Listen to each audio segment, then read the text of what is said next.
Hello everyone, welcome back to That's English. Hi there. In our documentary today, we continue talking about heroes. We'll see how the notion of heroes has changed over time, from ancient warriors and military figures to explorers, radicals and activists. And even celebrity footballers. Let's watch. We all love a brave and gallant hero. And throughout the United Kingdom, you'll find a monument honouring a great man or woman in many towns and cities. These great heroes have been immortalised in statues and in song and folk tales that are passed down from generation to generation. Dr. Peter Catterall is a historian at the University of Westminster. He tells us why heroes are important in societies. Heroes are important because one of the ways in which we understand society, and indeed the world, is by telling stories about it. So it starts off with nursery rhymes or the kind of legends and myths that you're told as a child, and then develops into the celebrity culture that, unfortunately, to some extent, we live with today. Centuries ago, heroes made their name on the battlefield. Royals were shown as great warriors and soldiers in order to gather support for king and country. One of the earliest of these military titans was not a man, but a woman. Her name was Boudica, and she was a Celtic warrior whose army destroyed a number of Roman cities, including what is now London. She was eventually defeated by the Roman Empire, and for centuries, Boudica was forgotten. However, she was rediscovered during Queen Victoria's reign and branded a national heroine. And by identifying with an ancient warrior queen, Queen Victoria strengthened her own image as a powerful female monarch. While Boudica was a hero to the Celts, she was a villain to the Romans. Making a hero rather than a villain is a matter sometimes of timing. So if we take someone like the Duke of Wellington, he was a hero during the Peninsular War while he was liberating Spain from Napoleon. He was a hero after Waterloo. He then becomes a villain when he's Prime Minister. He arguably becomes a hero again after his death. So he goes through cycles, and you could argue people do often go through cycles in terms of how they're seen. During the 18th and 19th centuries, people mostly admired military heroes. The most popular of these were Lord Nelson and Napoleon to the French. By the 20th century, the new heroes who were emerging did not necessarily carry a gun or a sword. One of them was Sir Ernest Shackleton. He was neither military nor political. He was an Antarctic explorer who saved his crew after his ship Endurance became trapped in Antarctic sea ice. A century after his death, people still visit Shackleton's grave to pay their respects to the captain they call the Boss.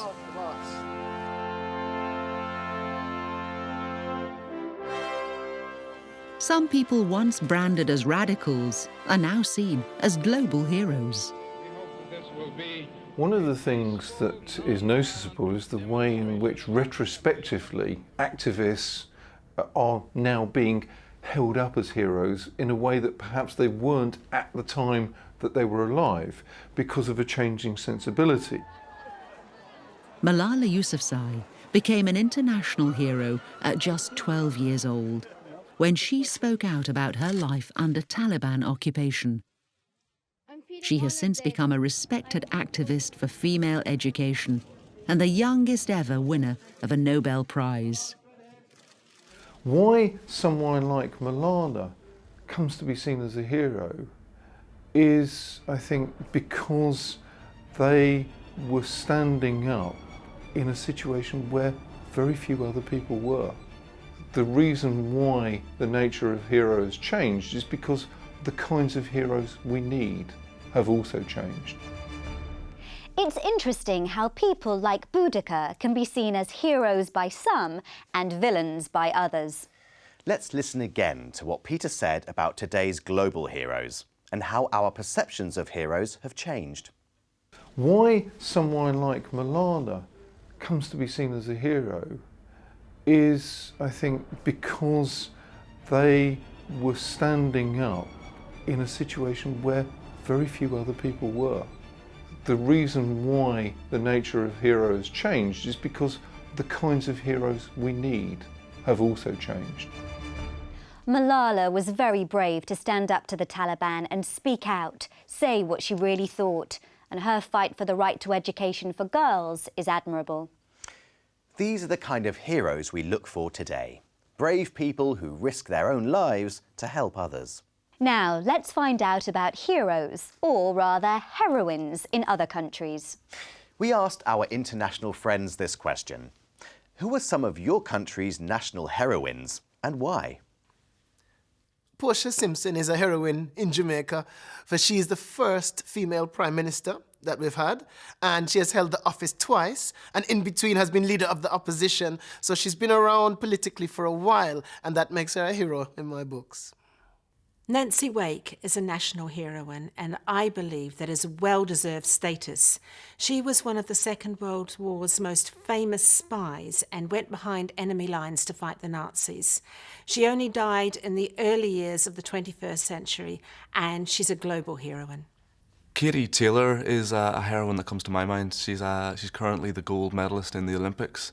And sport's obviously a huge thing in Ireland, so for her to bring the gold medal back to us, we don't get many of them, but that was a huge moment for us.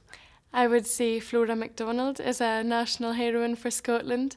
She rescued Bonnie Prince Charlie and saved him from the British Army by rowing him all the way to Skye.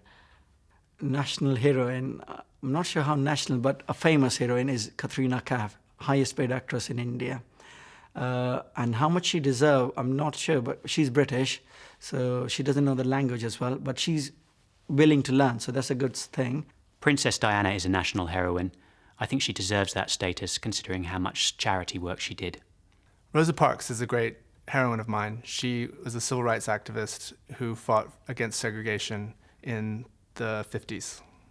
So, the Jamaican mentioned Portia Simpson, who has been Prime Minister twice.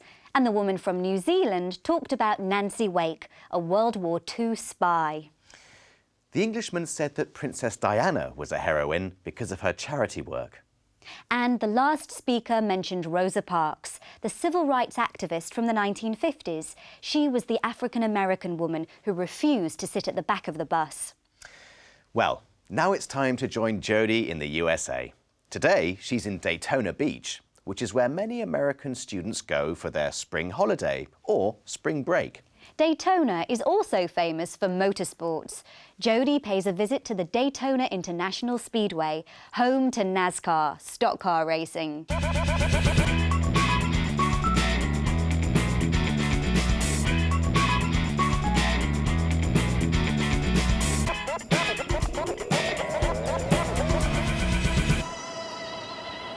Hello. Today, we're in Daytona Beach. Mornings are often foggy here, but by noon, the sun will be shining brightly. According to all the signs, this is the world's most famous beach. Daytona has 23 miles of white, sandy beaches. The Daytona Beach Pier is the most recognizable and historic landmark in the city. The oceanfront boardwalk is a popular spot by day or night. There's always something going on here. Today, there's a cheerleading competition.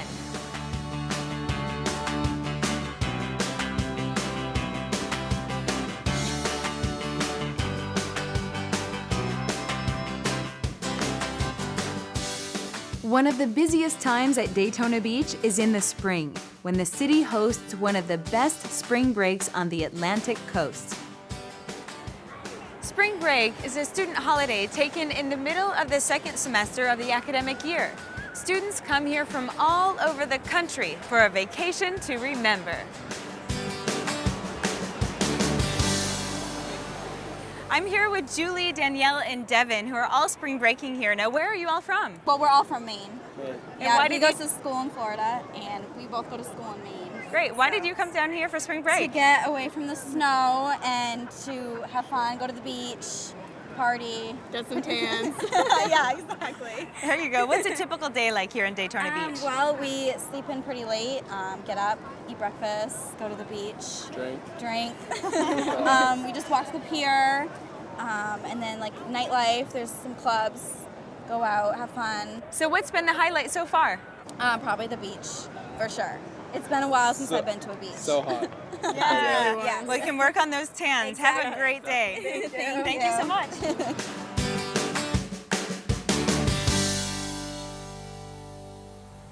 Daytona Beach is the birthplace of the motorsport of NASCAR racing. I'm at Daytona International Speedway, home to some of the most famous races in the world.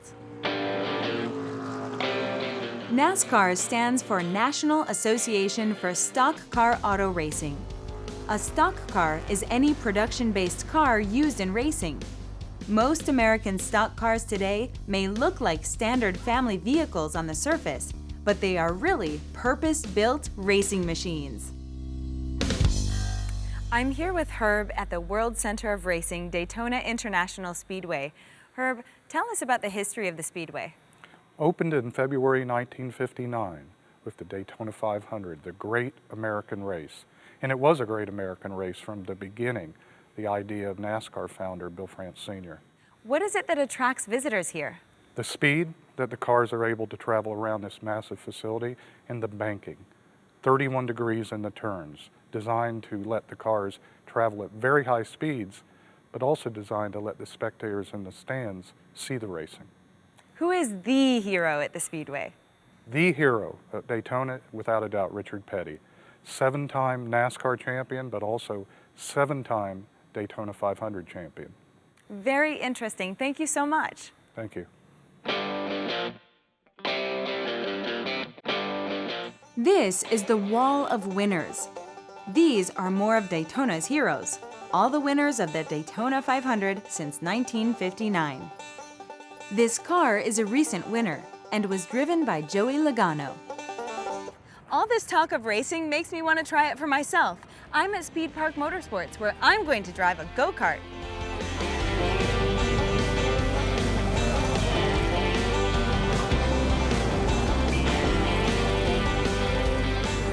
Well, I'm going to take this kart a few more times around the track. See you next time in Orlando.